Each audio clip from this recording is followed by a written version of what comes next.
Waldaan keenya yeroo jalqabe nama 13 taanee jalqabe. Tajaajila waldaa jalqabna jettanii magaalaa Hawaasaatti galuun hin cimu ture. Achimmoo namni tokko televiziyoonii kana gidduu nuun bannee dhufe. Waaqayyootu na ergee jedheen. Maal jedhee si ergee jedheen. Galgala dhiphisaa do'iin hin irraanfanne mee. Badii badu sana keessatti yeroo hundumaa ijoolleen dhiiraa mu'amuun du'a isaaniiti. Waan do'iin hin beekne hin jiru jedhama. Yeroo hundumaa yerootti wanta haaraa jalqabdu kan si mormu isa sin beekne miti. Obboleessaan gafaati. Dhaabatteetu sifa naatee akkasitti hin qaana'an immoo isayyuu nama gidduu miillaan deemutti. Keessumsiistumti jalqabaayyuu do'ii duwwaa turteedhaan mee yeroo sana yaadadhu. Anamma kana dhuguma baay'ee cimtus jabdus ta'uu koon beeku dhugaama dubbachuuf. Sittiin ulfaatu yeroo tokko nama kana hundumaa dhaabatanii dhaggeeffachuu nama kana hundumaaf deebii kennu. Ni xinnoon mana qulqulleessuu dhabni. Qulqulleessitu mana keef seexan irrafu. Maaliif yoo kara ishee dhufee siinsi jeeqa. Ana tajajaa, ana tubushaa, ana tuwaan barbaade godhaan hin jiru. Wanta akkasii hin jiru. Kun mana koo miti. Kun mana gooftaati. Gooftaan immoo kan inni mul'aticha kenne isaaf malee anaaf miti. Do'iin isa kana akkamitti sirreessaa dandamachaa deemti. Gurra namaa kennuun qarshii namaa kennuu caalaadha. Ciniinnattuudha. Maali gamee isa kamiin jedheen isa kamiin isa lubbuutiin jiraachuun gaarummaa waaqayyoo miti. Dhaaba sangaa dhattee sangaa bitti jedhani do'iin. Dhaaba sangaa yeroo dhattu harka ol rukutuun jira. Yeroo gabaan murtaa'ee gatii kennitee fixxu harka ol rukutta. Humna maaliitiin dhaabata? Waan addaa maal nyaata yooni? Yeroo hammamii boqotame? Namni barbaachisu hundumaatti nama ta'anii argamuun carraadha. Bakka jirtan hundumaatti nagaa fayyaanni waaqayyo isiniif baay'atuuf akkam jirtu daawwattoonni Buddusee TV har'ammoo istuudiyoo keessaa ba'ee xinnoo fagaadhee magaalaa Finfinnee keessa jechuudha.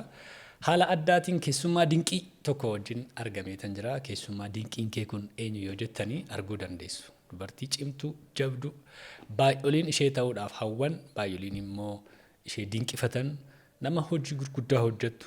Keessattuu nama ishee wajjin jiraattu nama isheen itti heerumte immoo nama biyya kana keessatti mata duree ta'uudhaan hojii waaqayyoo hojjechuudhaan baay'olii gara mootummaa waaqayyootti fiduudhaan beekamudha.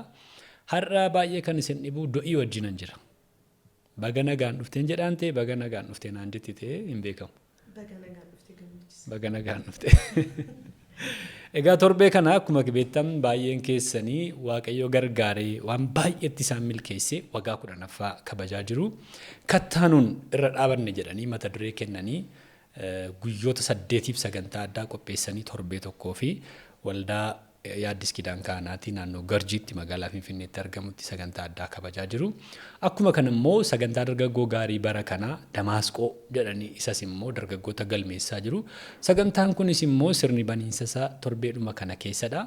Mee guyyaa irraa egaa do'ii wajjin waggoota 10 darban kanatti waaqayyo akkamitti isaan gargaaree bu'aa bayii dhamaatii keessattuu immoo dhuunfaa isheetti hojii isheen hojjettee amannannaa isaan waaqayyo irratti qaban tokko kaasna baay'oliin akka irraa baratan akka jajjabaatan abdii guddaan qaba. Har'a baay'ee natti toleera. Mana kanatti waggaa 2 akkan hojjedhe beektu isaanii wajjin yeroo gaariin dabarsee har'a immoo waaqayyo carraa kan biraa naa kennee alaqaa moo hoggantuu maal jedhu waan baay'ee wajjin hojjenneera. Obboleettii akkuma kana immoo do'iin dhugaadha nama baay'eetti dhiyeenyaan beekudha ishee wajjin yeroo dabarsaa jira. Kanarraa kan hafe do'iin haadha Leewwiiti. Mitire haadha Meelaalaati. Haadha warraa tajaajilaa Yoonaataan Akiliiluuti. Geggeessituu koreewwan hedduuti. Lallabduu wangeelaati. Haadha manaadha. Isa kamiin akka haasuuf nun beeku har'a. Baga waaqayyo guyyaa kanaan isin ga'e jechuun barbaada jalqaba. Galatoomii gammachiis atis baga waaqayyo guyyaa kanaan guyyaa galataa keenyaan nu wajjiniin waaqayyoon galateeffachuudhaan si ga'e baga gammadde.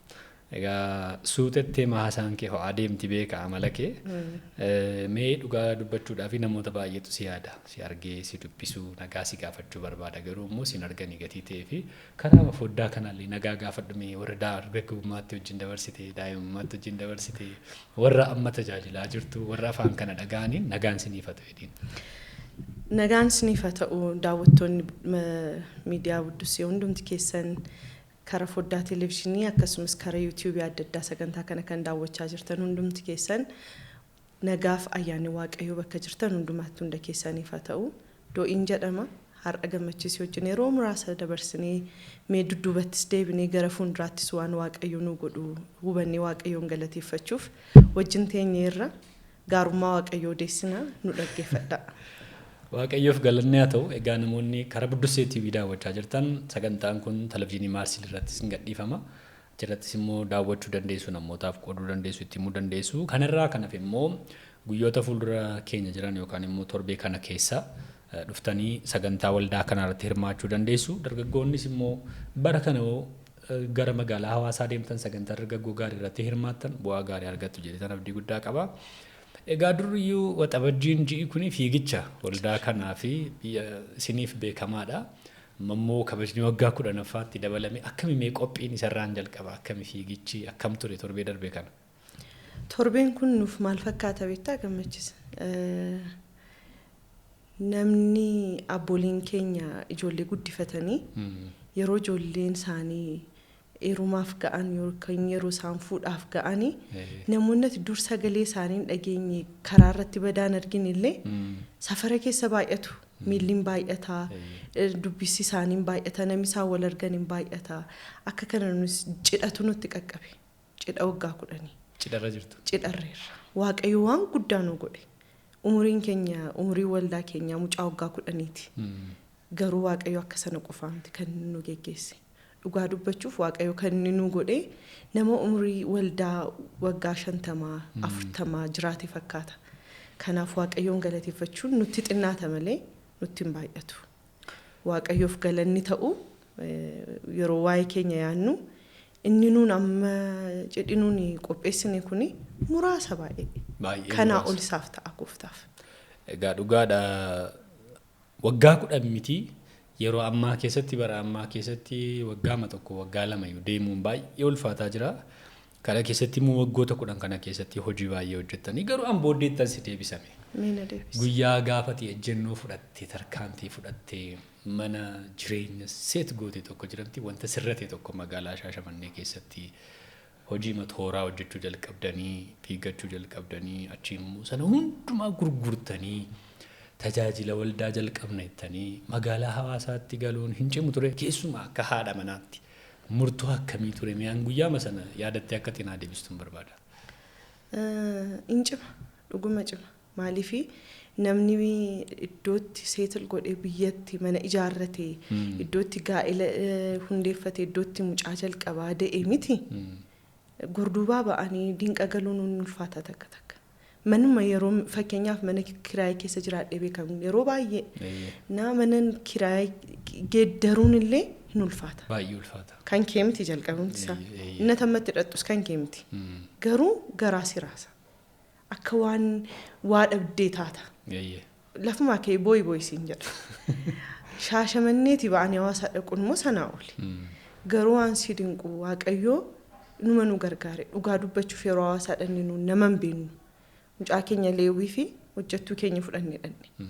Achi immoo qodaa manaallee sirriitti hin qabnu turre. Almost waaqayyo karaa inni irra nu deemsisee waan bal'aa keessaatii tokko lama jedhee hunduma isaa nurkaa fuudheetu waan muraasaaf waan barbaachisu qofaa nutti kenne.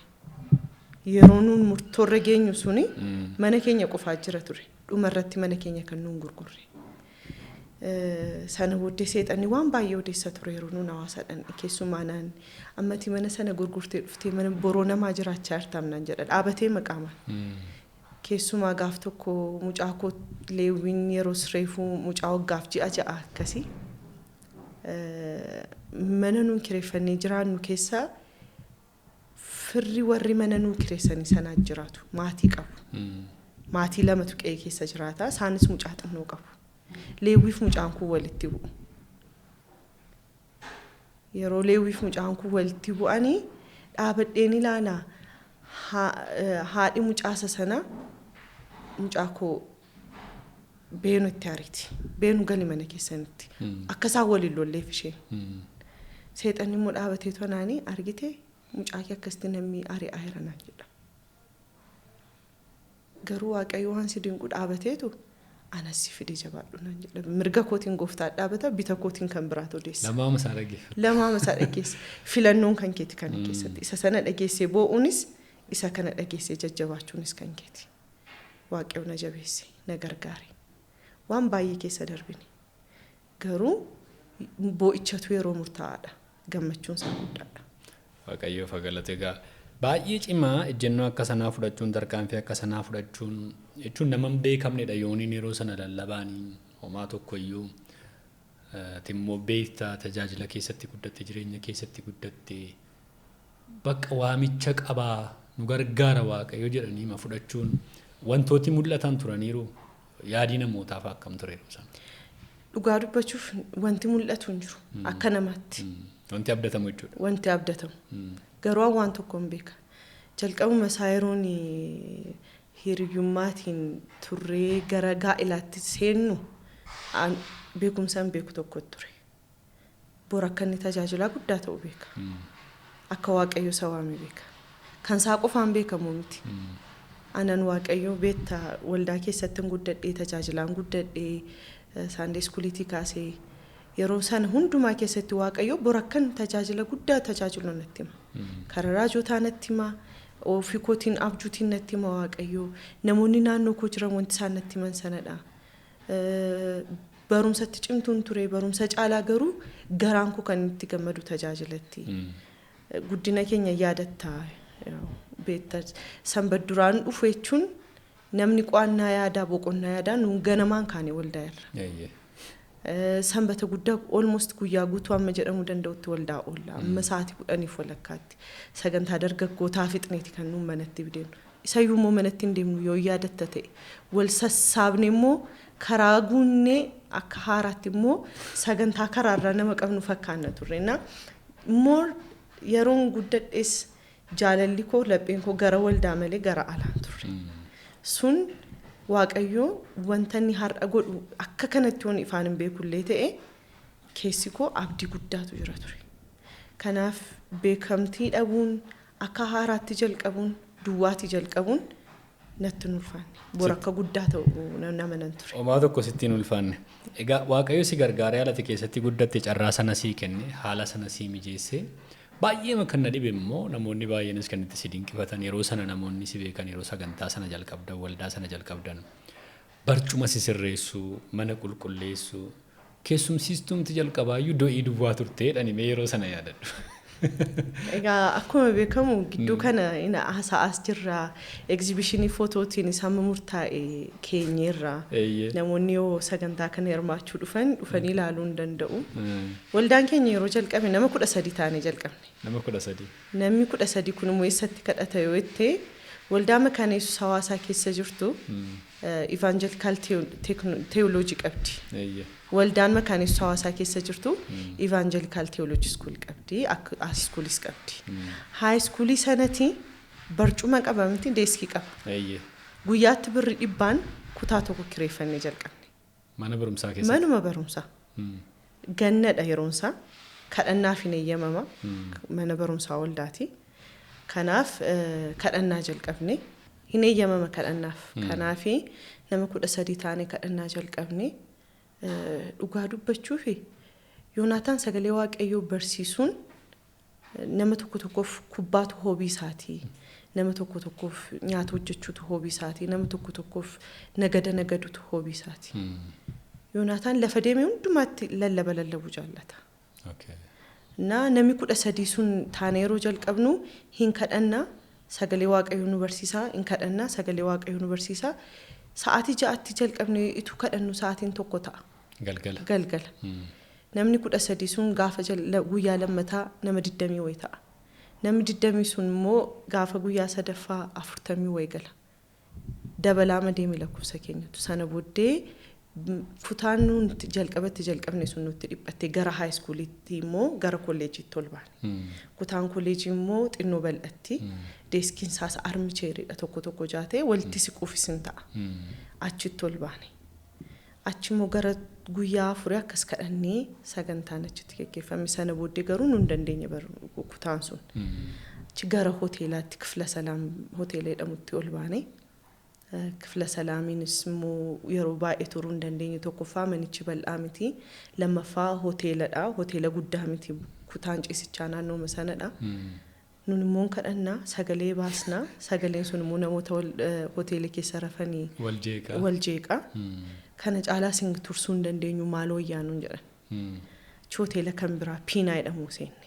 Piinaan immoo addaraashii fi hoteelli xinnoo gargar fageenya qaba. Sanaaf achi turuu dandeenye yeroo murtaa'e immoo achi turre. Achi immoo innis hin taane namatu baay'ate. Isaanis immoo rakkatan. Hin dhiphate. Egaa kana booddee isaanis nu ari'an. Daagim jimnaaziyeemii jedhamu immoo innis addaraasha bal'aa qaba achi seenne immoo.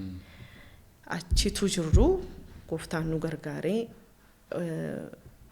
amma yeroo dhiyootti iddoo namni baay'een nu beeku sana giraawundii jala hintsaa jala mana jiru sanatti mana awwaara duwwaa fooqiin sun yeroo ijaaramu fooqiin gara G+9ti koosiin sun hundumtuu dhufee achi jala tuulameera gaaf tokko baasne jedhanii kaa'aniiru gidduutti garuu jarri fooqicha hojjechuu dhaabaniiru.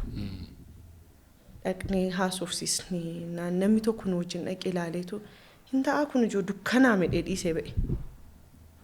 Nun garuu ittuma fufne. Gara makiinaa 13 baasne koosii duwwaa mana sana keessa. Achi keessa. Koosiin sun ba'e gaafa inni mana ta'ee dhumu garuu namni hundinuu hin na'e. Fooqi sana jala laftaan mana ga'us akka namni jiru hin beeku.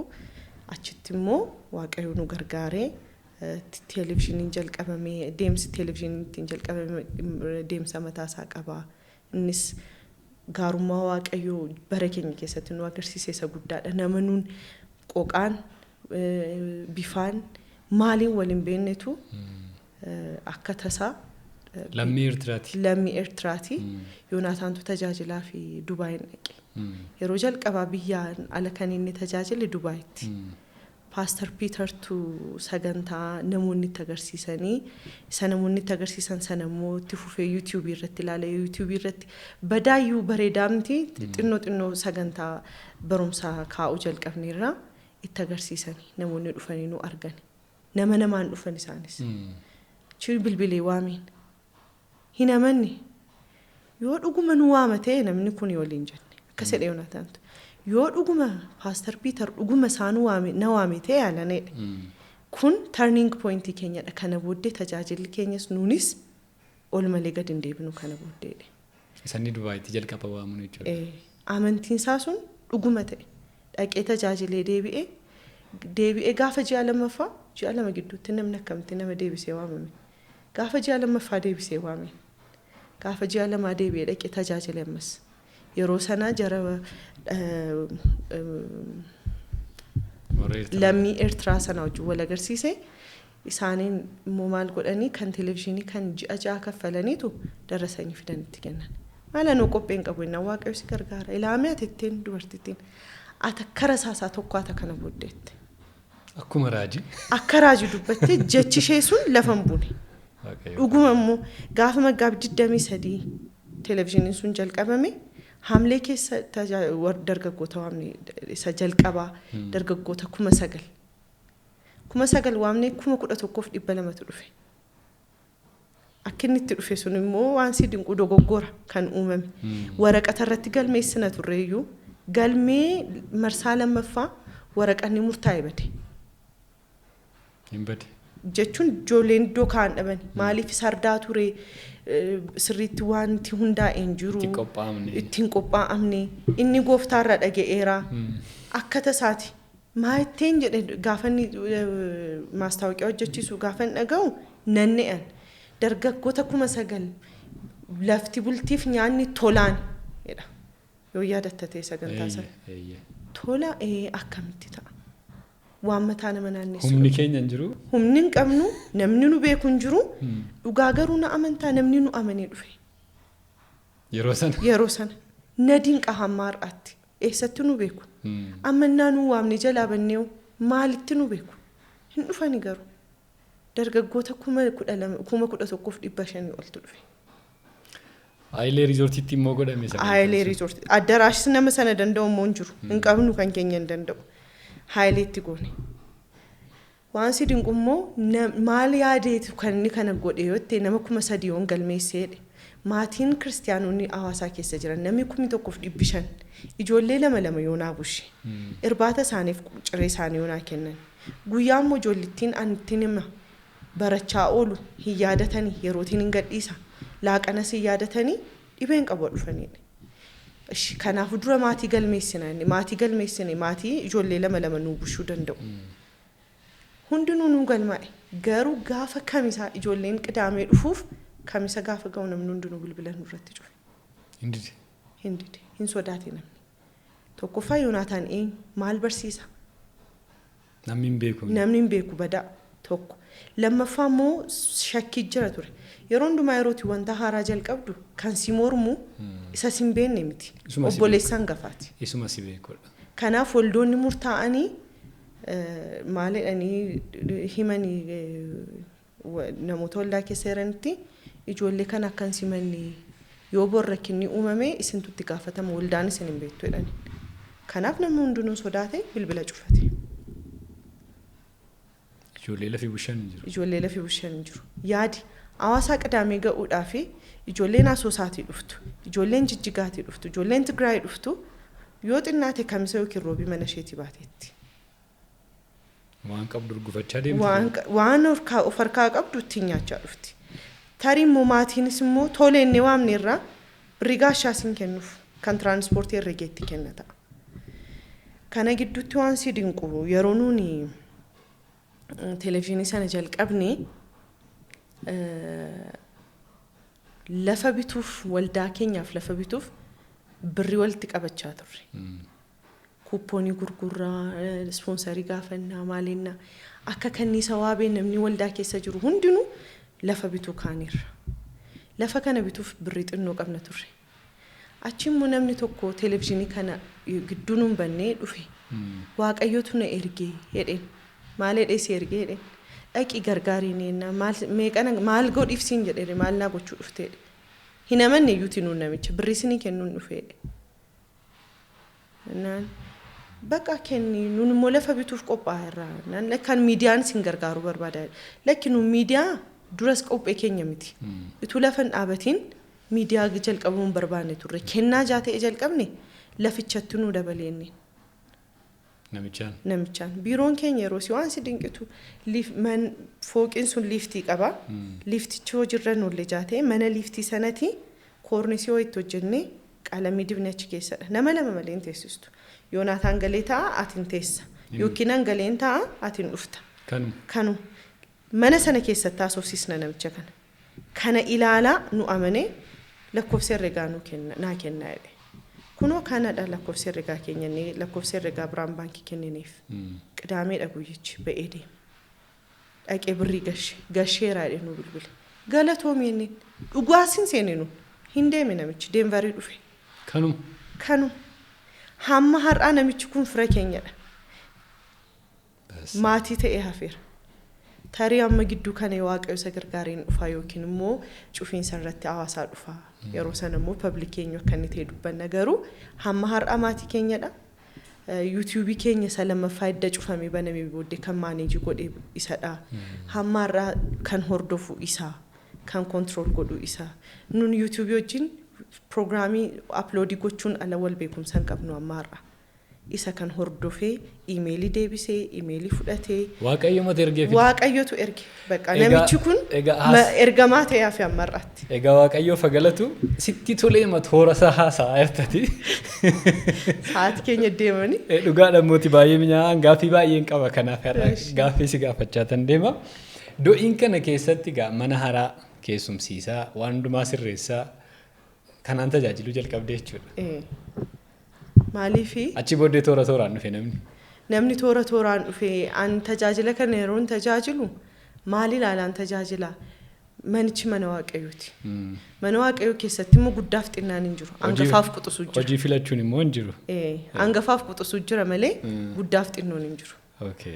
Kanaafuu lafa namni barbaachisu hundumaatti nama ta'anii argamuun carraadha.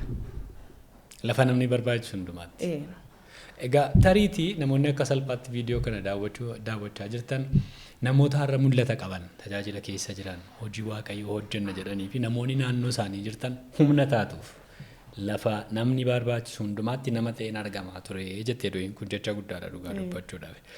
Mee egaa akkamatti jettee namoonni waadaa galanii ka'anii yaada isaanii geeddaruu yoonii sirriitti beekamuu dhiisu mul'anni kun immoo amma lafa qabatutti lolli seexanaa jira wanti baay'een jira.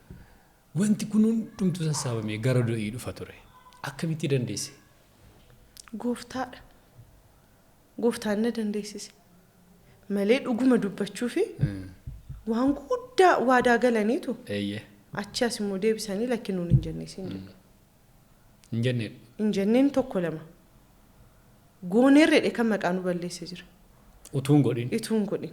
Maatiin jeeqameera. Yeroo tokko jaara tokkotu dhufaniitu sagantaa irratti birrii guddaa tokko waamani. Kana laannaadhaan lafa bituuf yeroo qophiirra jirra yeroo isaan saneedhanii namni inni kaan akkamitti maala jedhu hin dhaabate. Namni sana booddee birrii kennuu yaadus hin jiru maaliif jarri sun birrii ammanaa kennineedhaniiru nu maaliif birrii 10,000 maqaa waamneedha dhiise namni. Jarri hin jiran. Waggaa nama booddee namni tokko naa bilbile. Elaamee ani aadaa abaluu faati jara yeroo tokko dhufe akkas waadaa galina ishiin jedhe birricha kan isheen isinii laattee akkas gootee birrii maalii eewuf laatte isiniif eessatti dhufte lakkin dhufne dhugaamu haadha harmee mucaati kan na gaafatu harmee ishee jechuudha hin na'an meeqoo bakka fideen dhufaa jedhanii biyya kan biraatii dhufu hin deemnaa innaa mucaan ditti abbaa warraa ishee immoo dhufee hafe malee seenaan isaa dheeraadha. Edaasaan waan sana keessatti waan wal sobanii maatiin jeeqameetu jira. Sana keessa sin gallenuuni birrichi sin dhufee nafe maqaan keenya garuu mana sana keessatti ka'eera. Wantoonni akkasii saba gidduutti immoo wanti kan biraan ta'eera. Birrichi sin jiru jarri sin jira. Waaqayyoof safuudha. Waggoota kurnan kana keessatti gaaddo waan baay'ee dabarsitee dhugaa dubbachuudhaaf yeroo addana tures beekatti dhiyeenyaan isinitti dhiyeenyaan hin beekaa namoonni sin dubbatu jechuun seenaa waldaa kiristaanaa biyya kanaa keessatti yoonii irraanfachuun hin danda'amu. Mana kana irraanfachuun hin danda'amu. Seenaadha bakka. Keessumaa jireenya dargaggootaa keessatti jechuudha. Galgala dhiphisaa do'iin hin irraanfanne mee yoomi? Tokko lama isaan gamme baay'eedha. Baay'eedha. Garuu maaltu na dhaaba yeroo hundumaa yoo itti gargaarsi waaqayyo kaleessa godhee har'aaf amantii keenyadha. Abeeniizar jedhamni sagalee waaqayyo. Abeeniizar jechuun anaaf utubaa kooti. Wantoonni ciccimaan yeroo isaan dhufanii dudduubatti deebi'een ilaala. Edaa kunis darbeera jedha. Inni rakkinni har'a gaafa dhufu sakaleessaan yaada. Inni sunis darbeera. Kanaaf homaa tokko miti. Waan tokko miti. Hin darba hundumtu. Yeroo murtaa'edha. Namni baay'een kan inni naa dhiphatee ture yeroon meelaalaa garaatti baadhu akka biyyaatti wanti uumamee ture jira yaadatta ta'e. Kitaaba tokko dubbisame. Yeroo sana namoonni akka manaa ba'uun barbaadan. Namni hin dhiphata. Baay'ee dhiphisaa ture yeroon sun. Ani immoo mana kiimis nan naqaa da'umsa jala ga'eera qophiin narra jira numan sosocho'a. Yeroo tokko dubartiin tokko miillaaniiti kutaa bulchiinsa boolee keessatti nu argite. Dhaabatteetu naatee akkasitti hin qaana'an immoo isayyuu nama gidduu miillaan deemutti. Afaanuma baaste. Fayyaa keetiin jedheen itti naanna'e. Jarri kun immoo mataa isaanii dhukkubaanetti.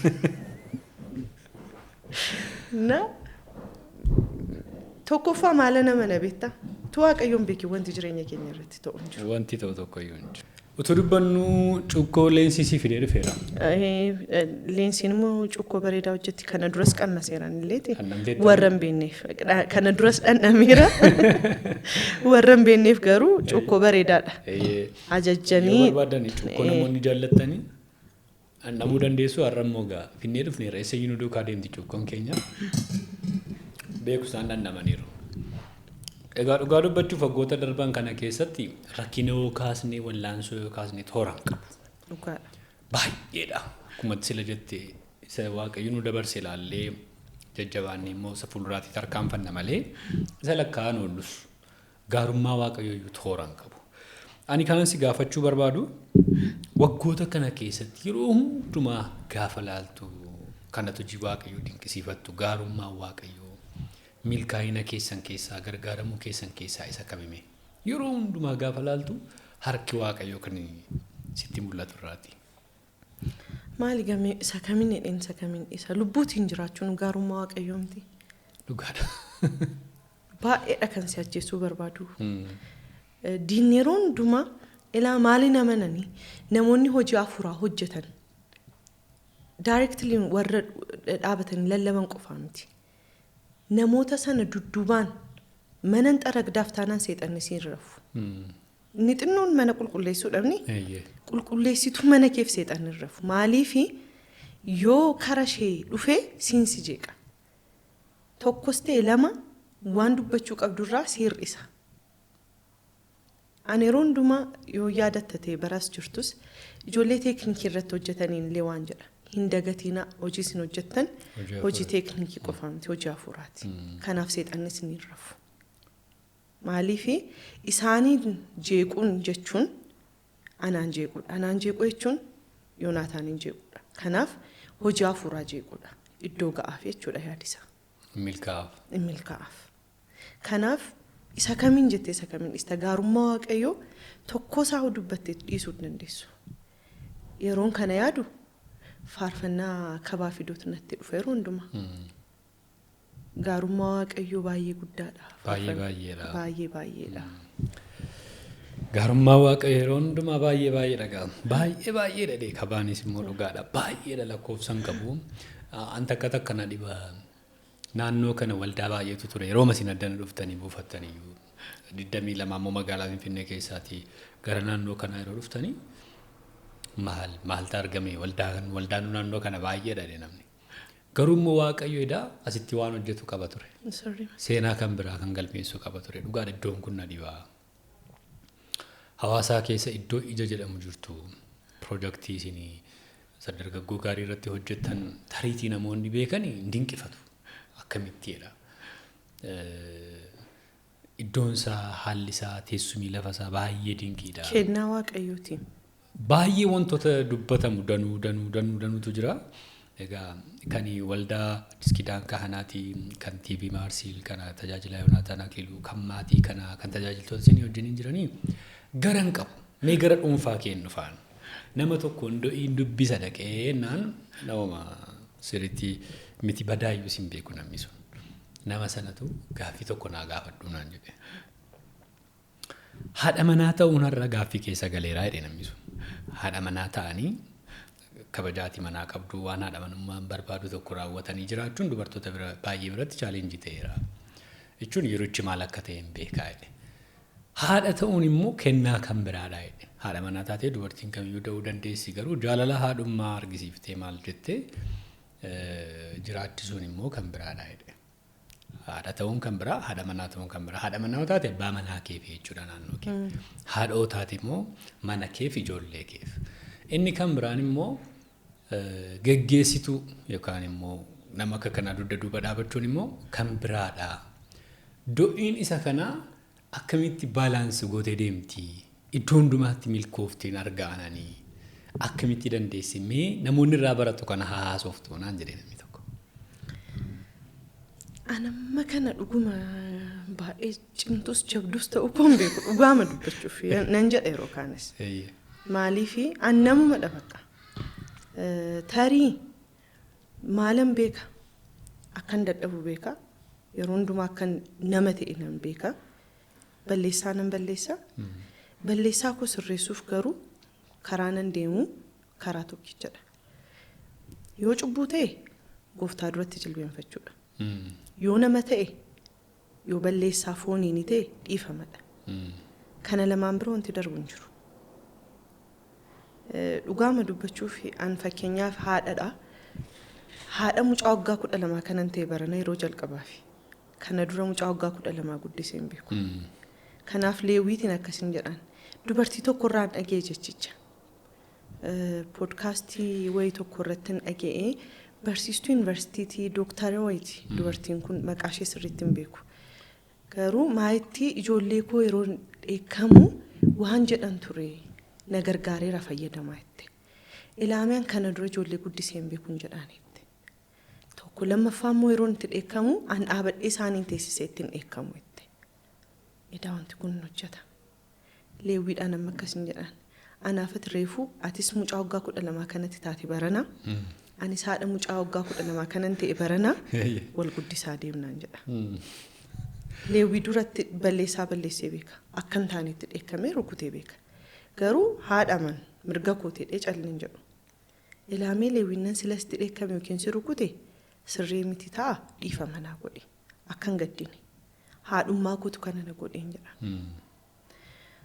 Abbaa warraa koo birattis balleessaa nan balleessa. Ituunni na barbaadu argamuu dhiisee nan danda'am ta'a. Maaliif dhimmi koo baay'eedha. Nama wajjin walan argaa. Hojii baay'ee keessan oolaa.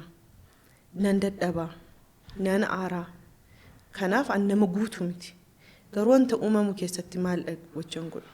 Dhiifama naa godhi. Kana gochuun koo sirrii miti. Tokko isa kanadha. Lammaffaani sagalee Waaqayyoo gargaartuu hidhee na uume. Mataa nan goone. Qixxees nan goone. Egaa kun namoota baay'ee dheekkamsiisuu danda'a garuu qixxummaa dubartootaa jedhamu akka namaatti namni qixxeedha dhugaadha. Haati manaa garuu abbaa manaa wajjin qixxeedha jedhee hin amanus amanuu hin danda'us. Maaliif sagalee Waaqayyoo kana natti namne? Maatiinan keessatti guddadhees kana natti agarsiisne.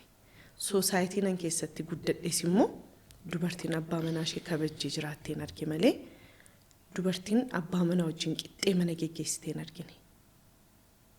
Tokko isa kana. Manni foldaan immoo garaagara. Ani yeroo waldaa kana dhufu haadha manaa ta'een dhufamti. Soortuun koo geggeessituun koo Yoonaataan Akiliiluuti. Manatti abbaa manaa kooti. Asti garuu alaqaa kooti, soortuu kooti, geggeessaa kooti. Kanaaf sana ta'een jiraadha. Tajaajilaa kan biraa wajjin an mana kana keessatti ol caalmaan qabu. Yeroo mana dhaqu mirga kooti. Manatti yeroo galtu. Manatti yeroo galu.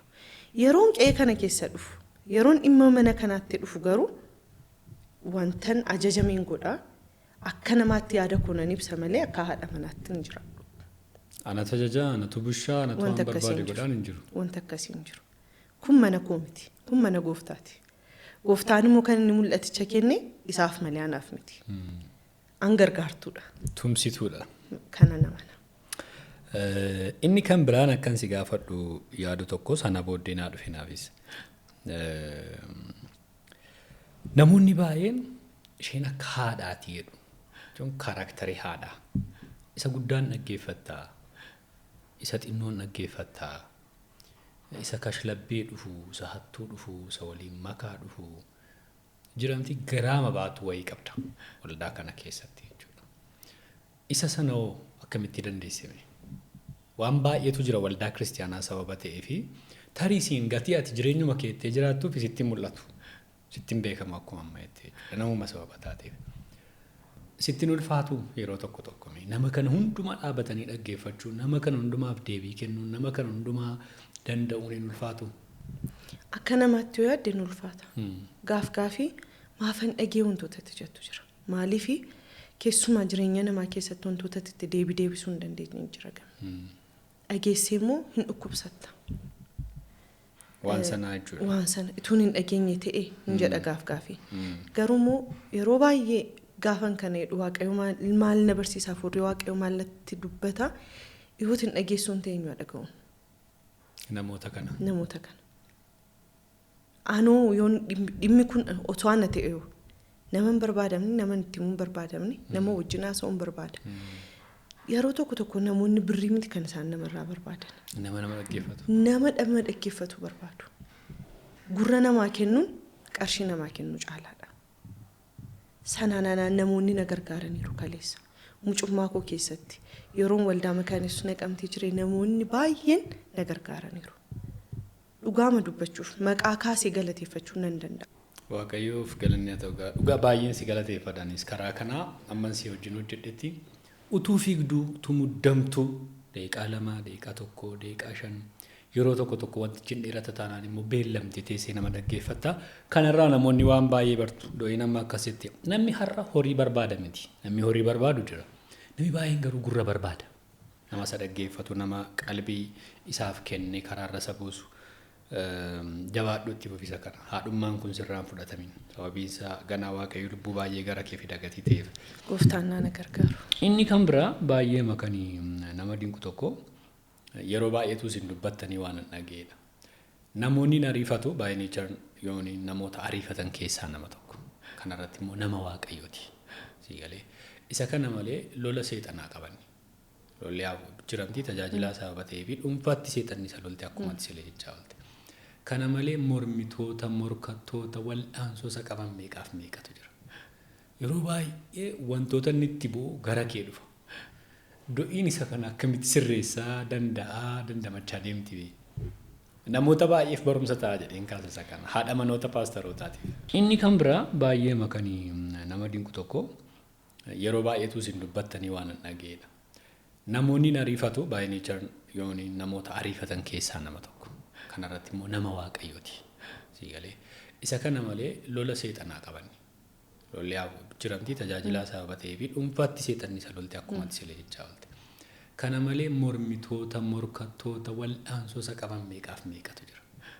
Yeroo baay'ee wantoota inni itti bu'u gara kee dhufa. Do'iin isa kana akkamitti sirreessaa dandamachaa deemti bee. Namoota baay'eef barumsa ta'a jedheen kaasa isa kana haadha manoota paastarootaatiif. Ilaame. Lubootaatiif eeyyee. Haadha manaaf abbaa manaa ta'anii walitti hidhachuu jechuun fooniin qofaa miti. Hafuuraanis. Maaliifan kana siin jedha ammannaan hin gargaaru dhimma isaatii jedhee taa'e wanti badu sun hundi gara koo dhufa. Ana qofaa bira iyyuu dhufa miti. Darbee mee ilaalaaf leewwii bira dhaqa.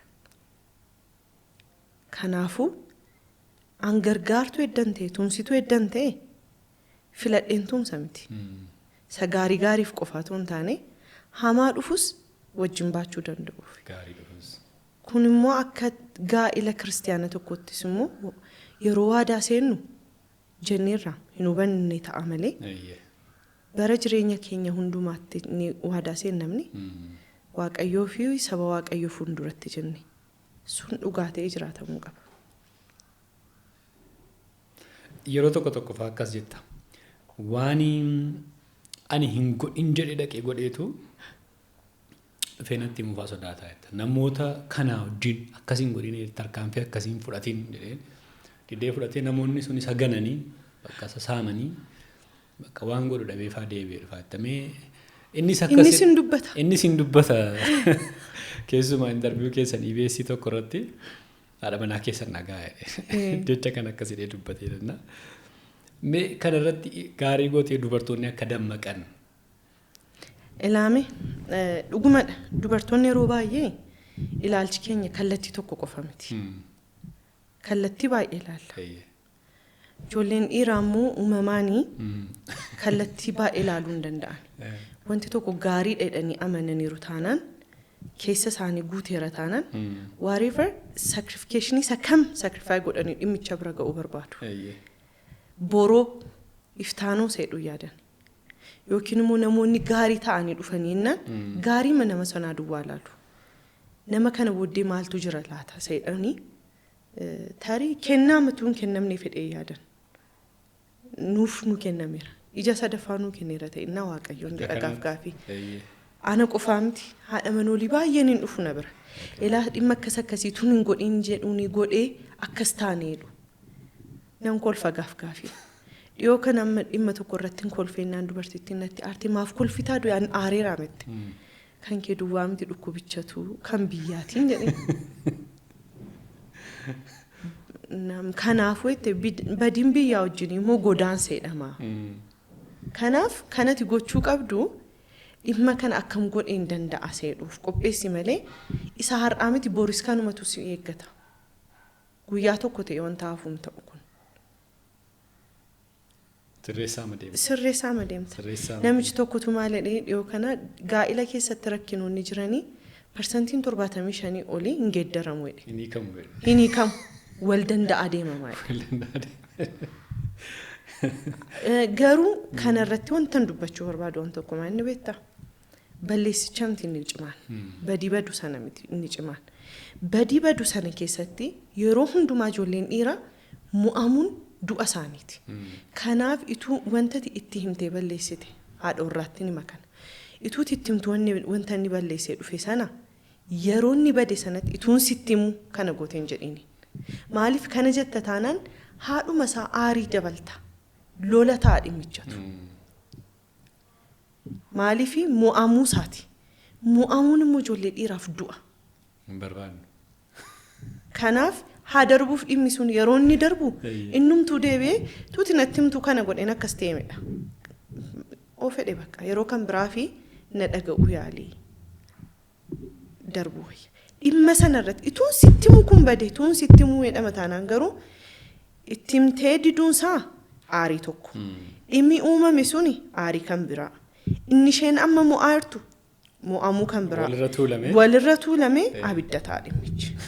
Mana diigama. Inni kan biraa sumaan kanatti kaastee akka dabartin barbaadu nama yoonii wal lole yookaan nama si wal loltanii bakka abaluun itti kun karaa keenya bahin jettanii akka namaatti itti aartan dhiistanii ittum keessanitti garuu bakka nagaa maatoon urtiin nufi nama sin jettanii utuu sin yaadii yooniin hammatee faadeema.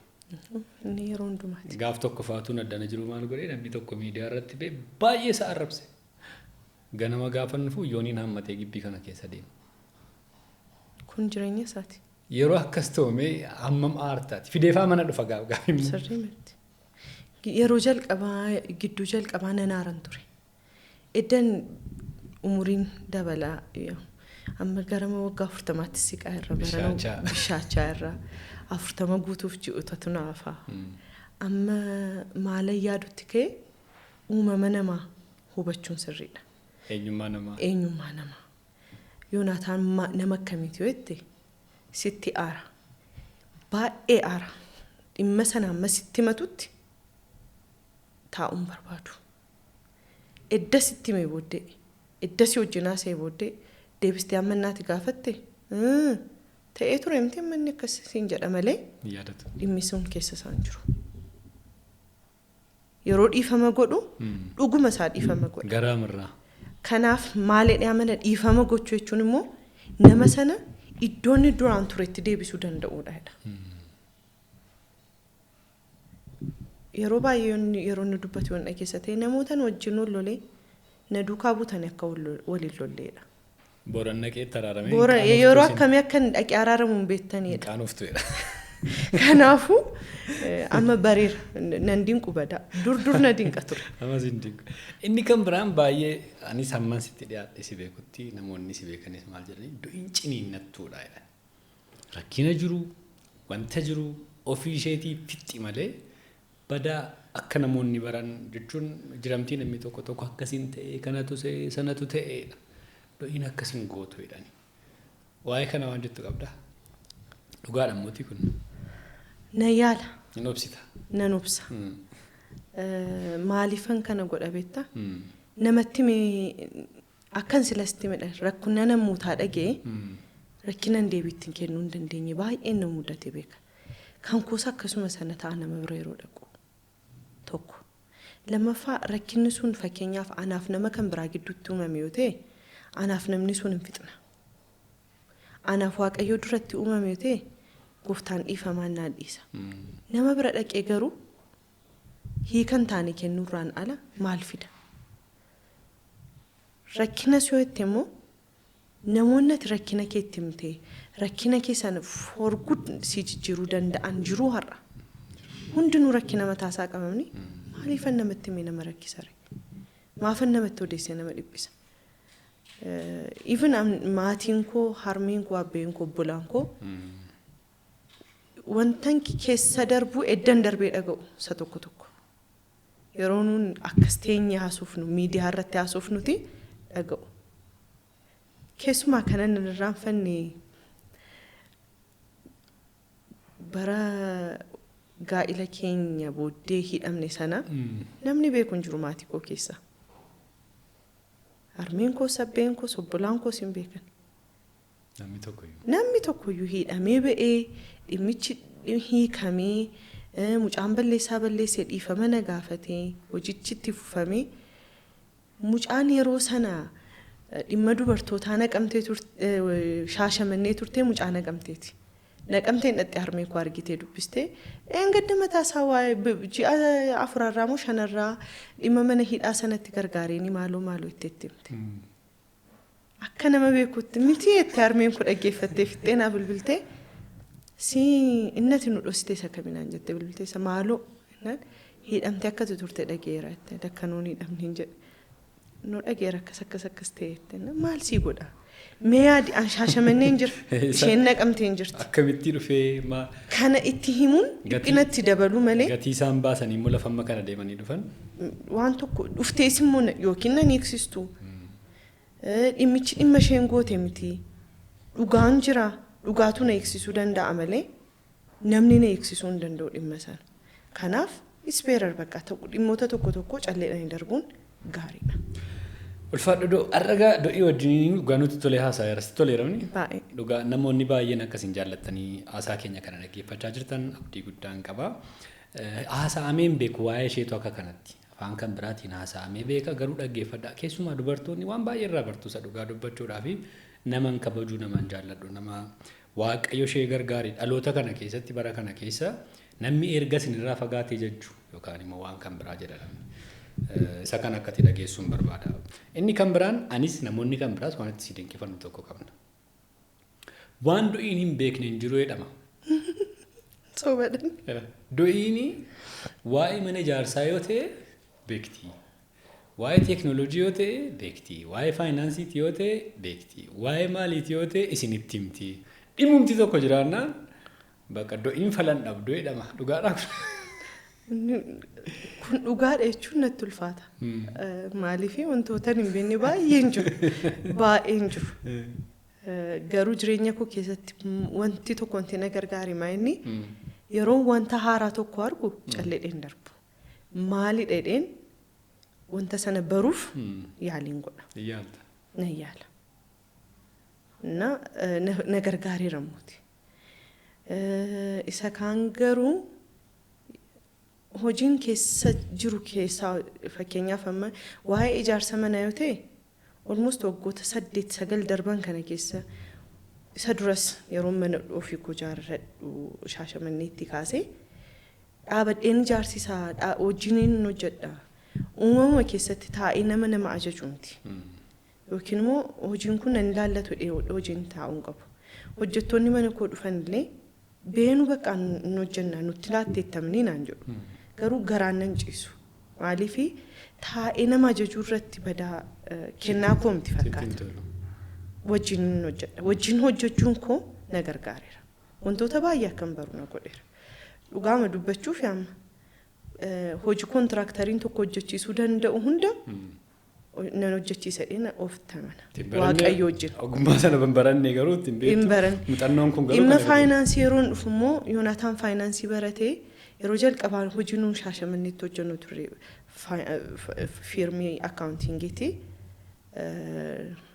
wajjin hojjedheera isaa wajjin yeroo murtaa'edha kan inni natti agarsiise garuu sana booddee akka professionaaliin tokko hojjetutti akka akkaawuntaantiin tokko hojjetutti hojjedha.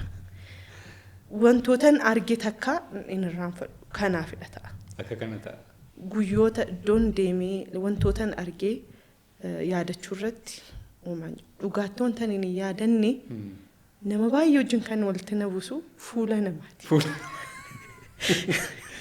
Galagashoosaa yoo inni immoo nama waggaa 10 har'a arge akka sanatti yaadata. Siin iddoo akkas akkasitti bara akkas akkasii argeeramteedhaan annanna. Galagashoosaa never lafa namni taa'e wajjin nama yaadata yooniin. Egaa baay'ee waan baay'ee qabdi do'iini dhugaadha yeroo gabaabaa keessatti kaasnee fixuu hin dandeenyu. Mee waa'ee dargaggoo gaarii kaasnu egaa silla jalqabdeetta hamma tokko waggoota kana keessatti dhugaadha wanta baay'ee baraa dhufte. Baranoo akkas ta'a yeroo jedhamu waaqayyo dinqii hojjechaa dabarsa. Dinqii hojjechaa dabarsa. Bara hamma kana keessatti mee rakkinumti uumame jira yoo wanta yaadattu. Waa'ee dargaggoo gaarii sagantaa sanarratti jechuudha. Namni hammi kun guutummaa Itoophiyaa irraa dhufee namni hammi kun nyaata nyaatii namni hamma kana bulchitanii nama hamma kana deebistanii geggeessitanii namatti salphaa fakkaatan gatiin keessa tureeffam beekamee kaasime. Dhugaa dubbachuu fi ammas irra deebi'ee wantan jechuu danda'u waan tokkodha. Namni akka keenya waaqayyoon gargaarame namni akka keenya waaqayyoo harka jala hafee isa baate jiraatennaani dhufee naafan. Kana jechuun hin danda'a waaqayyoo irratti amma kan maaliif jabina keenyaa miti beekumsa keenyaa miti ga'umsa keenyaa miti qophaa'ina keenyaa miti. Gooftaa duwwaatu gamme yaadi yoo xinnaate marsaa 7 marsaa 5 marsaa 8 ijoolleen kun baasiitiin tiraanspoortii adda addaatiin biyya adda addaarraa dhufu. Yeroo baay'ee seexanni waan baay'ee yaaleera.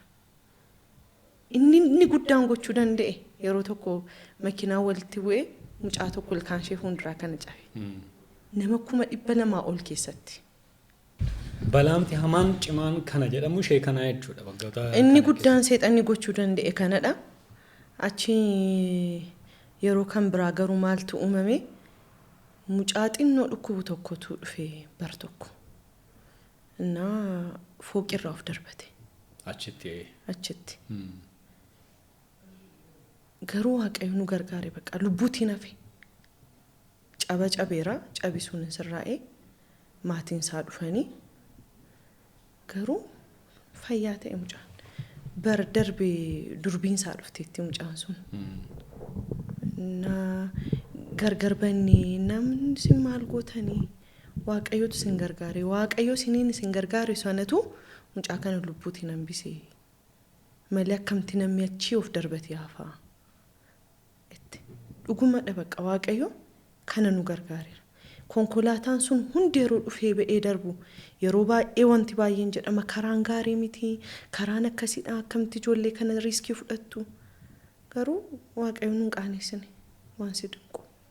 Maaliif gooftummaa isaa agarsiisuun gooftaaf yeroo hundumaa karaa isaati. Amaluma isaati. Hamma har'aatti gara namoota 200,000tti tilmaamamantu dhufee sagantaa dargaggoo gaariitti hirmaatee nagaadhaan deebi'ee gale. Waggoota kana keessatti mee karaa biyyaa karaa waldaa kiristaanaa kallattii garaagaraatiin karaa aangoota mootummaa wantoota namni baay'ee milkeessuu hin dandeenyedha kun. Milkaa'inni jiru galmaa'ee isin yaadattan kana jedhamu maaltu jira? Sagantaan dargaggoo gaarii waldaa keenya keessatti qophaa'u yeroo yaaddu gamme. Inni guddaan milkaa'inni waldaa kiristaanaa tokko lubbuu fayyuudha. Maaliif sagalee waaqayyoo yeroo dubbatu fayyina lubbuu tokkootiin samii irratti gammachuu guddaa ta'edha. Gammachuu guddaan waa'ee lubbuu tokkooti. Waaqayyo moonuun baay'ee fayyina lubbuutiin nu eebbiseera. Keessumattuu immoo waggootni yeroo dabalan namoonni fayyan dabalaa deeman. Amma nuuni dhugaa dubbachuu fi gaaffiin keenya inni ta'aa jiru inni maaliif nama 10,000 wal fayyuu didaadha.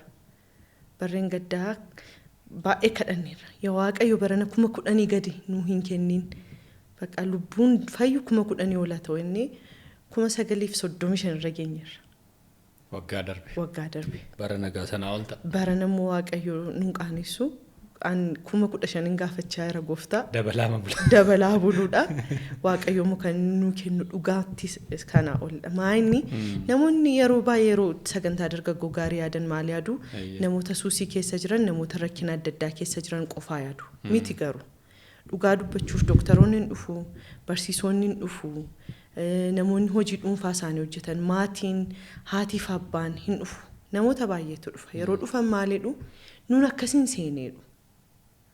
Nuun akkasiin seenee fakkeenyaaf maatiin ijoollee isaa fidee dhufa. Yeroo dhufanii dhimma sana achitti ilaalanii nun akkasiin seenin barumsa akkasiin seenu bakka ijoollee masuusii keessa jiraniif duwwaa qophaa seenaa garuu karuma kana namoota dhufuu barbaadan hundumaaf dhaamsan dhaamumaa inni dhuftanii barachuun dhuftanii nu wajjin kadhachuun gar tokkos of fayyaduudha gar tokkos immoo lubbuu fayyu sanaa fi kadhannaan nu walii wajjin iddoo sanatti kadhannu hojii nuun qe'ee sana keessatti wal gargaarree hojjennu fayyina lubbuu qe'ee sana keessatti fayyu hundumaa irratti ashaaraa kaa'u jaatee tajaajiltoonnis maatiinis hojjettoonnis boqonnaa torban tokko mijeeffatanii dhuftanii nu wajjiniin sagantaa kana hirmaachuu danda'uun biyya keenyaaf eebbadha akka biyyaatti wanti isin irraanfanne yotte nama tokkotu dheengadda baankii tokko hojjeta dhufe amma geeddarameen Hawaasaa irraa dhufe qe'ee keessa ni kanaaf wedhe bu'aan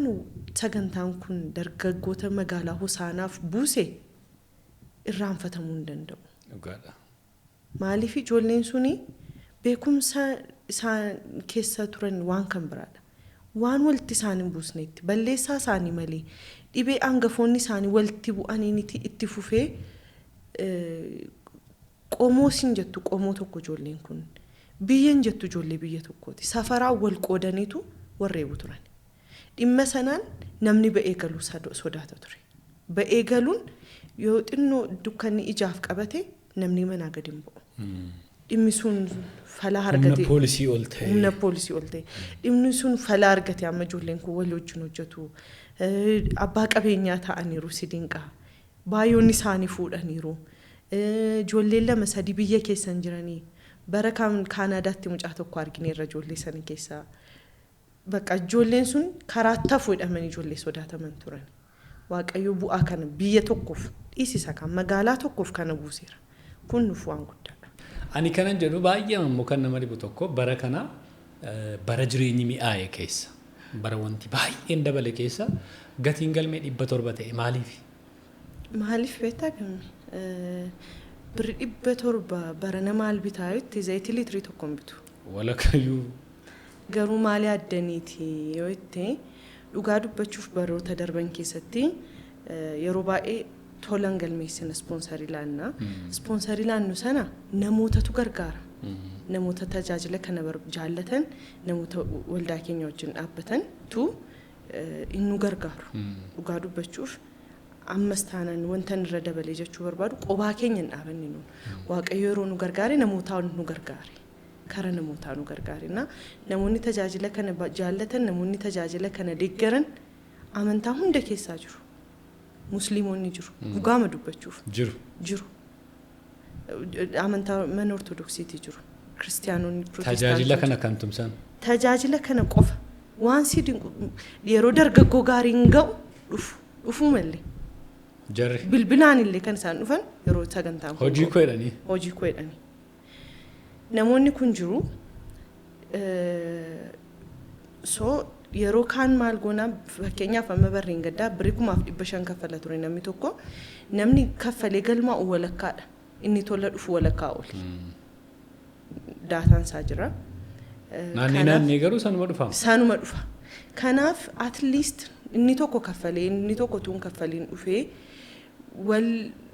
wal gidduu qoodinsi akka hin jiraanne sin barbaanna kanaaf hin dubbannu. Garuu immoo balleessaa yookiin fayyadamarra yoo dhufte inni kaffalee dhufes inni tola dhufus yoo badiin badees wal qixxeedha yoo gaariin dhufes wal qixxeedha. Kanaaf at least barana service charge hundumtuu haa kaffalu. Haadhi hiyyeessaa tokko immoo ijoollee 2-3 qabaattee erguu barbaadde harki gabaabbattee hambisuu isheerra ijoollee qabdu sana wal qixxeetiin fakkeenyaaf nama tokko isa ergitu turteen nama 2 erguu hin dandeessi barana. Hundumattuu jireenyatu cime gargaaramuun keenya nafu namoota gaafachuun keenya nafu hundumaaf wal qixxee haguumu enneeti. Isa jedhamuun malee fakkeenyaaf amma namoonni nu gaafataniiru maal argattanii maaltu dhufee maal qabaattanii kana gootanii waayyuu qabaanne miti. Kaleessa namoota gooftaan kaasetu har'as jiru yoo isaan hin jiran ta'es gooftaan jira. Kara nama kan biraamoo qaawwa kanan guuta. Waaqayyoof galannaa ta'u. Kanaaf inni. Garuu galmeen immoo barana sardaama jira. Baay'ee. Yeroo kamirrayyuu. Yeroo kamirrayyuu. Dirqamadhas 700 ta'uun isaas immoo kanaaf. Isa kanaaf. Isa kanaaf. Waaqayyoof galatu gaa hin kufa hin baqa hin hafa yeroo jedhanii dabalama deeme waaqayyo galataa argata. Jedhagaa. Mee ani kan biraa kanan sii kaasuu barbaadu mee haala nyaatitti qophaa'u haala biddeentti toshamu namoota baay'eetti abjuudhaan mala nama amma kanaaf akkamitti biddeen toshuu nyaata dhiyeessu maal godhuu jedhume waa'ee masanaa biliqii mashee waan nutti hime. Maal ammati gammeen arginee hin beektu abidda mana sana keessatti boba'aa oolu abiddi mana sana keessatti torban 8 boba'u suni mana tokko keenya keessatti waggaa 10 hin boba'u. Garuu ilaame qophee keenya miti akkuma silasti midhe fakka waaqayyotu wantoota fideetu walitti bubbuusee akka nama blookeetti walirra naqee gamoo ijaaru dhimmicha nuu ijaare. Bara sagantaa sadaffaa qopheessinuti waggaa 2 jalqabaa qodaa kiraayitiin jalqabne. Ofii keenyaa nyaata hojjenna bituurra inni haadholii murtaa'anii wajjin jalqabne. Waggaa 2ffaa ijoollee qaxarre. Achi booddee garuu dhimmi sun takkaama toora qabataa deeme. Bara nama yoo dhufte immoo wanta ta'e argitu akka barreen gaddaa sana iyyuu miti. Kushinaan sirraa'ee iddoo dhaabbataa isaarratti qorqorroon sun diigamee iddoo kan biraan geeddaramee kushinaan sirriin istaandardii isaa eeggate ijaarameera. Abiddaan hojjetama dhugaadha garuu sa'aatii 24 biddeen hin toshama shiftii 2 hin toshama. Sa'aatii 24 hojjettoonni jiru qe'ee sana keessa. Mooraa sana keessa. Waxiin guyyaatti allama hojjetama. Waxii barmeela jedhamu liitirii 400 qabatu 4tu allama hojjetama guyyaa keessatti. Hundumti isaa achitti qophaa'a. Wanti alaa bitamee dhufu wanta galtee isaa malee minaanni alaa bitamee dhufu hin jiru. Shunkurtii dinnicha. Misiraaf zayitiidha kan alaa bitamu. Barbarree of keenya qopheessina. Qophee barbarree baranaa amma yoo barbaadde ilaaluu hin dandeessa hojjetamaa jira. Haadholiin gingilchaniitu feestaalitti qoodaa jiru. Asitti qophaa'etu deema. Haadholii waldaa Finfinnee jirantu qopheessa barbarree. Shuroon asitti qophaa'a. Qimamiin adda addaa ofii keenya qopheessina. Dhadhaa ofii keenya baqsina. Biddeen achumatti toshama.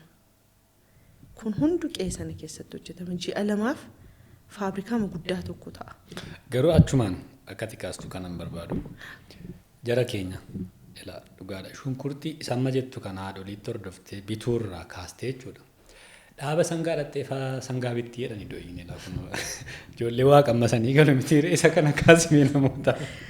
Dhaaba sangaa dhaqwaarran jalqabe miti dhugaa dubbachuufan furdisa sangaa hojjedheera dur dhageessetta.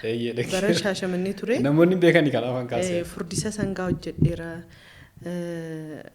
Amma Moyyaaleetti deemee Eelwayyee dhaqee bulluqiin dhaqee sangaan bita. Sangaa gabbisaaf. Gabbisaafan bita. Bitee dhufeen Shaashamanneetti furdisee immoo gabaa baaseen gurgura. Gabbistee immoo gurgura. Ofima kun oofadhee dhaqa. Ofuma? Ijoollee amma fakkaataa jara keenya ofima kun oofadhee dhaqa. Akkuma naggaadee tokkootti gatii baasee gatii olii kennee harka rukutee dhaaba sangaa dhattee beekta. Dhugaadha yaadadha. Dhaaba sangaa yeroo dhattu harka ol rukutuun jira. Yeroo gabaan murtaa'ee gatii kennitee fixxu harka ol rukutta. Abbaa yooti situ bita ta'ee abbaan gurguru kan biraa ta'e isa dhumaarra yeroo geessu harka ol rukutta. Walii galeeraadha. Keessumaa naannoo Booranaatti edda harka rukuttee booddee gatiisti dabaluunis diduunis hin danda'amu. Kanaaf experience kana qaba dhaqeen bita. Amma baranas anuma dhaqee bita. Dhaaba sangaa dhaabadhe. Beeka sangaas amma experiencenis immoo bara baraanii experiencenis immoo fooyya'aa deema. Amma sangaan ijaa qaama guddate foon hin qabaatu. Sangaan ani barbaadu sangaa waxiif ta'uu danda'udha. Cooma qabaatee waxiif hin ta'u. Foon dhabeenyaanis waxiif hin ta'u. Kanaaf adda baasee beeka. Salphaas itti fakkaata malee. Dooyi waan baay'ee beekti. Kanaafan sila jedhe waan baay'ee keessa dabarteetti waan baay'ee hirmaatteetti. Waa'ee sagantaa kanaatu namoonni beekanii jechuun namoonni televezyiiniidhumaan yuutuubiidhumaan fagoodhumatti beekan kuni utuu kana beekanii waan jettu maaltu jirame? Inni guddaan kana keessatti dubbachuu barbaadu inni namootatu yeroo hundumaa yeroo nun birri galmee dubbannu taa'anii shallagu. Herrega hojjetu. Bara nama fakkeenyaa fi galmee marsaa 8tu jira. Marsaan tokko yoo xinnaate barattoota 3,500. Inni guddaan 4,000. Maaliif sanaa ol addaraash keenyas iddoon ciisa jecha isaanis hin danda'u. Kanaaf 3,000 qabadhu taa'anii. Birrii 700 fakkeenyaaf. 700 sanatti 40,000 yookiin 35,000 baay'isu taa'anii. Afaanitti maaltu ulfaata? Achi kana keessaa yoo hammana baasan ijoollee nyaachisanii kun bu'aa isaanii ta'edha. Dhugaa dubbachuuf garuu namni tokko hawaasaa dhaqee miti. Eessayyuu dhaqee magaalaa xinnoo biddeenni rakkaseedhamu dhaqee birrii 700 miti birrii 7,000 sanbata amma jimaata galgalaatti laaqana isaa irbaata isaa isayyuu roobiif kamisaan ala ijoolleen ortodoksiitti dhufan jiran tsoomii jaata'u tsoomii nyaachisnu hunduma wajjin ni tsoomsisna gaafas yeroos misiraa fatarii yookiin shiroo fatarii nyaatu sanaan darbu sanaan ala foon nyaatu guyyaa kaan. Biddeen maal fakkaatu tokkoon? Biddeen qulqulluu achitti toshamu nyaatu. Kana bitee nyaatee guyyaa 6 keessatti laaqana meeqa nyaata? Laaqana 5 irbaata 6 nyaata. Shallagimeeti. Birrii 700 miti fi birriin 7,000 iyyuu hin danda'u. Isaa alammoo hin dhiqata namni kun. Bishaan jira. Ibsaan jira. Qeessa nan qulqulleessu miti ijoolleen kun. Akka danda'an hundumaatti xureessu.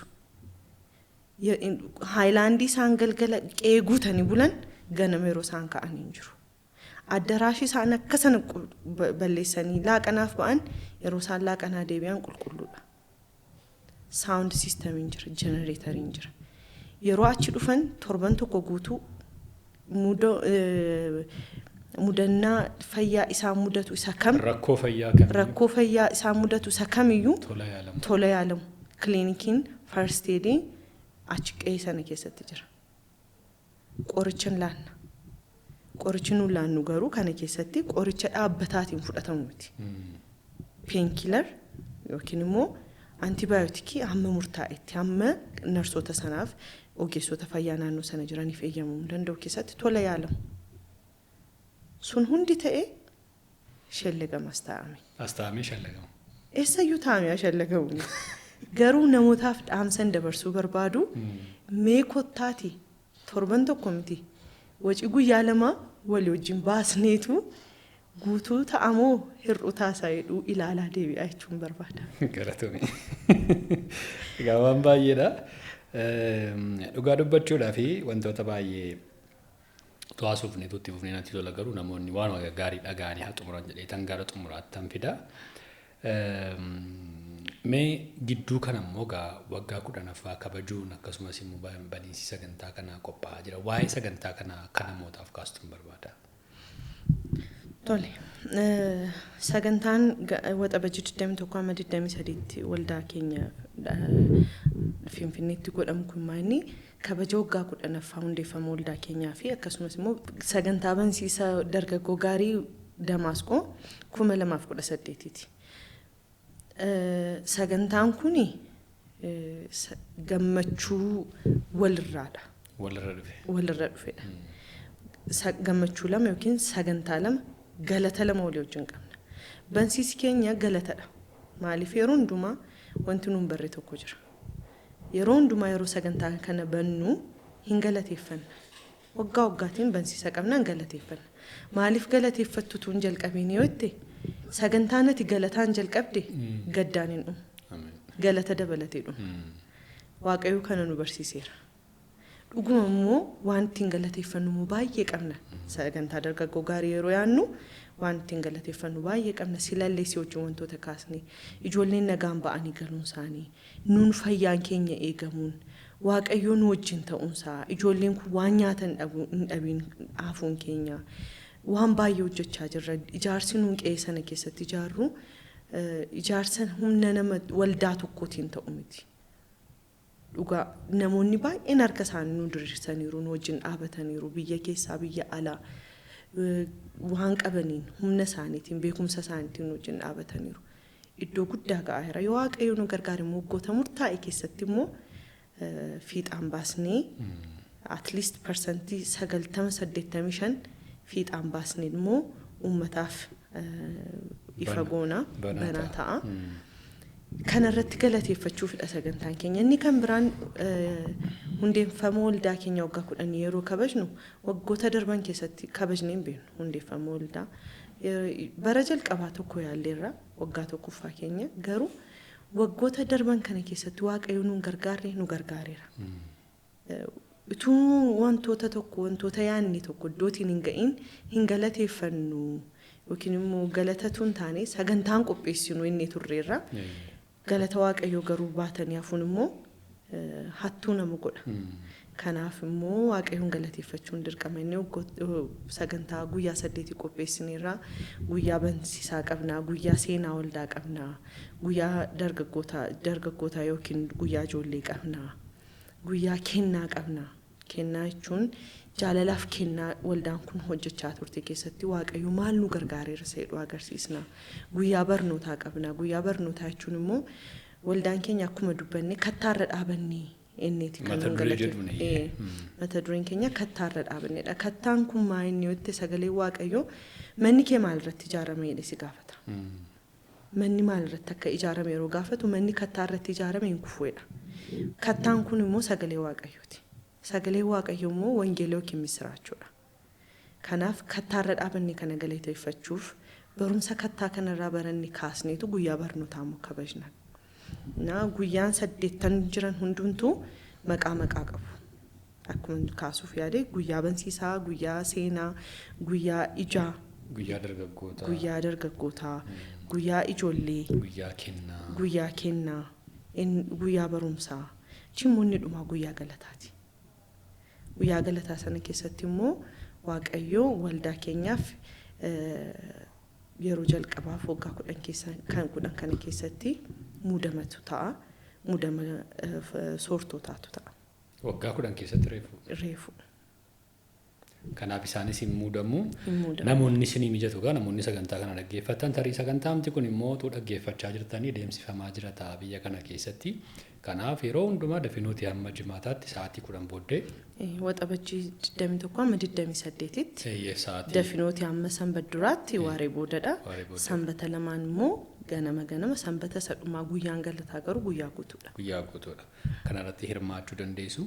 Kan biraa kan namoonni baruu barbaadan tokkotu jira. Yooniini torbee 8 torbee 7 yeroo dhaabatu kana isumatu barsiisa. Isayyuu immoo dhugaadha baay'ee alaan iyyuu hamma na dhibutti gaarummaa waaqayyoo jechuun ayyaanni waaqayyoo hammam adda akka ta'e akka nuti hubadhu kan na godhe tokkodha. Humna maaliitiin dhaabata waan addaa maal nyaata yoonii yeroo hammamii boqotame namootatti gaaffii uuma ijoollee dhufanii deebi'anittis gaaffii uuma torbee inni jalqabaa haa ta'u achi booddee torbee 2 hamma kana namni hojii hundumaa keessaa immoo haasa'uun barsiisuun baay'ee humna fixaa jedhama. Meechiti isaanitti. Yoon barsiisee duwwaa taa'e mureen.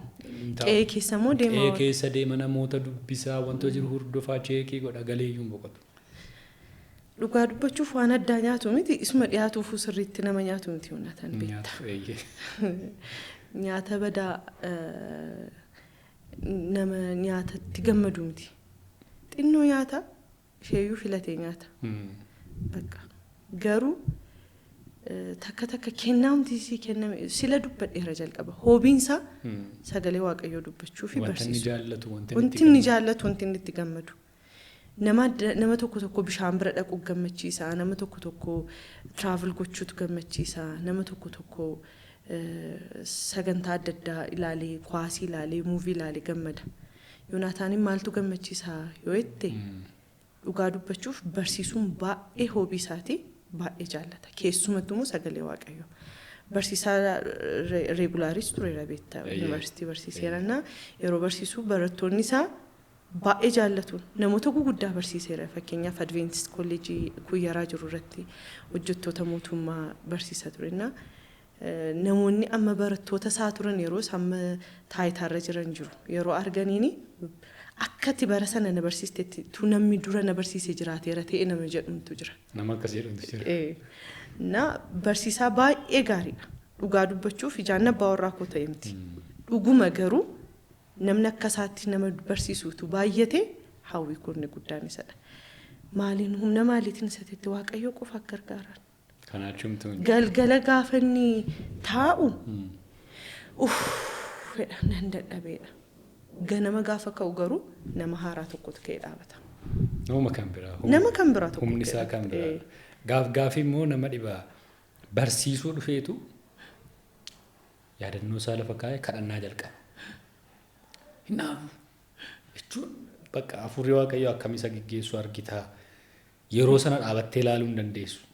Nama baay'eetu hiikamaa. Nama baay'eetu hiikamaa hinnaa taatiyyuu waan kan biraa keessa galta jechuun kaleessa gatiin humna inni baase sanaa wajjin yeroo ilaaltu jechuun argeera bakka. Yeroo inni achi kadhannaa jalqabu mana sana keessa hafuurri waaqayyoo dhufeetu ni deemutu ni hojjetu argita. Dhaabattee ilaaluu hin dandeessu. Bakka si dhiba geggeessaa waaqayyoo hojii waaqayyoo baroota keessatti namoota inni kaasu beekuun tumsuun wanta tokko akka carraa namni baay'ee sin jaallatu isinitti dhiyaatu tokko tun akkas jedhee dubbatu dhageera. Kan isaanii miti immoo ijji isaanii kun jedhe gargaaramuu isaan gargaaraman kun eebba isaan fidan kun kan isaanii miti.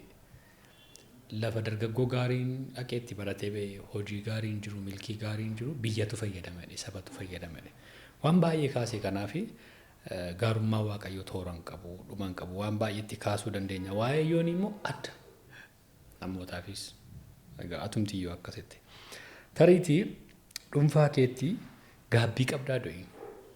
Jireenya koo keessatti bara koo keessatti hojii hammarraa hojjette kana keessatti amma ergan hojii kana hojjechuu jalqabeeti gaaffii kana namoota gaafachuu jaalladha. Akka namoonni yeroo isaanii hafetti wanta hojjechuu barbaadan sana hojjetaniif. Do'iin gaabbii qabdi. Utuu waan itti jettu jechuudha. Utuun hin goone ta'e waan hin jedhu. Utuun kana hin goone ta'e kana gochuun koo kana balleesseera kana gochuun koo akkas ta'eera waan ta'eef jechuudha. Egaa nama miti. Gaabbii guguddaan itti gaabbuu hin qabu. Murtoon jireenya keessatti murtaa'ise keessatti garuu tarii namoota wajjin wal dhabee beeka. Wal dhabbii sana keessatti tarii anatu sirriin dubbanne ta'a. Tarii anatu ilaalcha kootu sirriin taane ta'a jedhee beeka. Gaabbee garuu callin jedhu akkan silastime dhiifama gaafachuu fi natti hin ulfaatu. Sitti hin ulfaatu. Natti hin ulfaatu dhiifaman gaafadha. Baay'ee gaarii egaa tariitii nama dhiifamaatii do'iin yoo jenne sila haasaa ooltee dhiifama hin gaafatte dhibee tokko hin qabdu. Adeemsa waggoota kana keessatti namoota isin gargaaran haala garaagaraatiin isin bira dhaabatan isin tumsan akkuma namoonni baay'een isin ganan isin dhiisanii deeman isinitti galagalan jiran jechuudha. Mee namoota galateeffachuu barbaaddu achumaanis immoo wanta kaasuu barbaaddu kaasiitiin xumurra gaasaarraa dirqamatti ta'a. Yoo galata jalqabne dhuguma eewun jedhee eewun dhiisa. Maaliifii silasti meera. Deemsa nuun deemne keessatti waaqayyoo namoota hin gargaara waaqayyoo yeroo nama gargaaru namaan nama gargaara. Bara kana ergamaa namaaf ergeen beeku waaqayyo. Dur yeroo macaafa qulqulluu dubbisnu waaqayyo ergamaa namootaaf ergeera. Kakumoofaa keessatti. Kakumoofaa keessattis kakuu haaraa keessattis dhaloota Yesuus irratti yeroo Maariyaam Yesuusin fuutee gara Gibxitti gadi buutee ergamaa dhaqe. Deebi'eedhe. Bara kana waaqayyo namoota namaa kenna. Gorsaan horii isaaniitiin humna isaaniitiin beekumsa isaaniitiin namoonni nu wajjin dhaabbatan baay'eedha. Namoonni nu maqaa dha'uu hin dandeenye baay'eetu jiru. Kaffaltii mana barumsaa ijoollee keenyaa kan kaffalan. Yuunifoormii mucaakoo kan bitan. Nuun wayyaa kan nuti uwwisan. Namoota baay'ee jira jireenya keenya keessatti. Kennaan namaa immoo guddaaf xinnoo gootee nama galateeffachuu hin dandeessu. Maaliifii kennaan humna qabamuun sii kennama malee qaawwaatti qabduun sii hin kennamu. Kanaaf inni birrii 10 nuu kennes, inni miliyoonaan nuu kennes, kennaa nuu kenneera. Inni gaaf tokko nuu kadhates, inni yeroo hundumaa nuu jilbeenfates nu gargaareera. Kanaaf abaluun kaasee abaluun dhiisuu hin danda'u. Akka namaatti garuu namoonni waaqayyo karaa isaanii darbee nu barsiise nu gorsi nu kadhatame humna isaaniitiin qabeenya isaaniitiin nu gargaaran hunduma galateeffachuun barbaada. Abbootiin haadholiin baay'eetu jiru. Keessattuu immoo maatii keenya galateeffachuun barbaada. Haadha koo fi abbaa koo harmee Yoonaataan baay'ee galateeffachuun barbaada.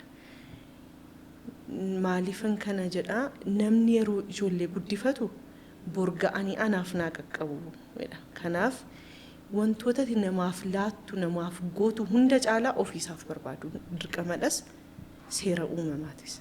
Garuu maatii keenya lamaan bira kun hin jiru. Biyyaaf sabaaf. Nu kennanii nu dhiisaniiru jedhee yoon dubbadheen qaanii natti hin ta'u. Anama maatiin koo yoon bilbilees yoon hin bilbilees natti hin qabaman. Si hubatu. Na hubatu. Keessumaa waxabajji galeera taanaan na birattuun bilbilan dhugaa dubbachuuf. Abbaa na bira jiru biratti bilbilaniitu nageenya koo gaafatu. Kana caalaa galatti isaan fudhachuu qabanii. Egaa sila waamicha sinii gooneerra kabajamtoota daawwattoota keenya du'ii wajjin yeroo gaarii dabarsine si toleeraa isaan keenya. Baay'ee. Mata duree kaasuu barbaaddu tun kanatti dabalee waan jettu qabda. Kana caalaa hin qabu gammee garuu wantan jechuu barbaadu maa'inni egaa annama silas dubbadheera haasaa keessatti namoota gaddisiisee dubbii keessatti dubbiin koo sirrii ta'uu dhiisee hiika kan biraa yoo na jalaa qabaateera ta'e namoonni kanaan natti gaddan akka hin jiraanne amman beekuun dubbadhe jaatee dhiifaman gaafadha. Kanatu beekumsa kooti isaan hin beekin isaan ituun hin beekin dogoggore immoo gaarummaa naafa godhaniiti itti guutanii naana dhaga'an. Yoon darbaa dubbadhe immoo irraa naafa kutan. Kanan jechuu barbaada. Egaa ergaan ishee kun isa dhumaati. Egaa kana fakkaata ture haasaan keenya guyyaarraa karaa Maarsiil TV akkasumas immoo karaa Buddussee TV kanneen nu daawwachaa turtanii. Egaa mata duree kattaa irra dhaabanne jedhuuni Waaqayyo isaan gargaaree waggaa 10ffaa kabajaa jiru waldaan Addis Kidaan Kaahanaat Beetakiristiyaanii magaalaa Finfinnee akkasumas immoo hawaasaatti argamtu. Beektu baay'een keessan waldaan kun immoo hojii isheen ittiin beekamtu tajaajila isheen ittiin beekamtu tajaajilli sagantaa dargaggoo gaarii immoo akkuma kana mata duree Damaasqoo jedhamu inni bara kanaan geggeeffama. Dargaggoonni namoonni kana irratti hirmaachuu barbaadan bilbilli isaanii TV irra jira. Facebook account isaanii irra jira barbaadanii bilbiltanii galmaa'uu dandeessu. Baay'ee kan nama dhibu immoo bara kana gatiin galmee baay'ee gadi bu'ee qarshii 700 qofaadha. Namoota baay'ee namoonni sponsora gochuu barbaadan illee barana hin dandeessu jedhee tan abdadhaa nu daawwachuu keessaniif nu wajjin turuu keessaniif galata guddaa qabdu. Gammachiisummaa Booranaa ogeeyyii kaameeraa addananaa wajjin turanii wajjin ta'e nagaa Waaqayyootiin tura.